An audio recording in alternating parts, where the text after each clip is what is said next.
تعالوا نعمل مع بعض صابون بكل سهولة بكل سلاسة في دقيقتين 2 هنكون مكونينه. طبعا انا مش هقول لكم ان انا اخترعته وان انا عاملاه من الزيت المحروق يا جماعة، لا ده انا شارياه، بس بصراحة كان سعره رخيص جدا والنتيجة بتاعته هايلة جدا. طبعا انا مرضتش اطلع واعلن عنه غير لما لقيت النتيجة بتاعته حلوة، فحبيت افيدكم بما ان الحاجة غليت. سعر الصابون دوت انا جايباه ب25 جنيه. بصوا في روايح كتير جدا زي ما انت حابه. انا كنت جايبه الخوخ او البرتقان، انا كنت جايبه البرتقان، اسمه بروميكس. اوكي، المفروض ان هو بيتعمل 6 كيلو، بس انا عملته 4 كيلو، قلت عشان يبقى اضمن ان هو ايه يطلع تقيل يعني. بس لو حابه انت تعملي 6 كيلو زي ما مكتوب على الكيس مفيش اي مشكله. انا عملته 4 كيلو وطلع تقيل جدا بصراحه، بيلمع الالمونيا والكوبايات والمعالق، بيخليها مرايه بتبرق. محتوى الكيس كان كيسين صغيرين زي كده زي ما انتم شايفين.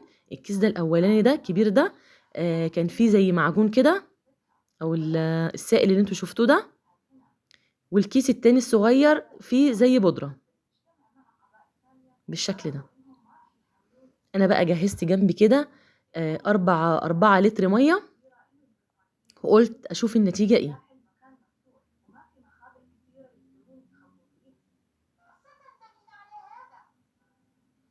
هدوب بقى كويس جدا، وريحته جميلة جدا يا جماعة، وكمان عرفت ان اللي هو اللي بالتفاح ريحته حلوة جدا جدا. ان شاء الله المرة الجاية هجربه. بدوب بقى الصابون كده بالشكل ده، وازود المية شوية شوية. هنا بشوف بقى شكله ايه، لقيته تقيل. طبعا انا بحب الصابون لما يكون تقيل كده. هحط له بقى شوية خل، انتوا عارفين طبعا علشان الصابون ما يتفاعلش مع الاواني ويفضلش لازق في الاواني، فاحنا بنحط حبة خل. ممكن يكون الخل خلاه ما بيرغيش قوي، بس بصراحة النتيجة هايلة. حطيت شوية ملح صغيرين خالص، وقلت عشان يتقل اكتر، وسبته على جنب ساعتين، ومكتوب على الكيس اللي انت تسيبيه ساعتين علشان يتقل. وهنا بقى ابتديت اللي انا اعبيه. بصوا تقيل ازاي. طبعا تقدري وانتي بتغسلي المواعين تخفيه زي ما انتي عايزه.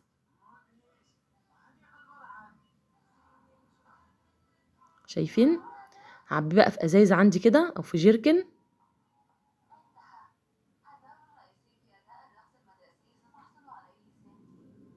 طبعا هو سعره حلو ووزنه حلو بالنسبه للصابون التاني. انتوا عارفين جيركن الصابون ال4 لتر بقى بكام دلوقتي؟ فطبعا سعره غالي، انما ب25 ده سعر كويس جدا. وطبعا النتيجه حلوه، عجبني يعني بصراحه. لو انتي بقى وصلتي معايا للجزئيه ديت، ما تنسيش تدعمي الفيديو بلايك وتشيريه لاصحابك عشان تفيديهم، وطبعا تنوريني وتشرفيني وتشتركي في القناه. تعالوا بقى كده يعني التجربة خير دليل.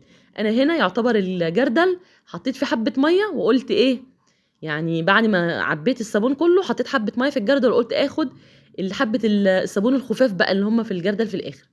بصوا لمعان المعلقة والكوبايات ما حصلتش. بصوا بصراحة الصابون الحلو بيتعرف من الألمونيا ومن الكوبايات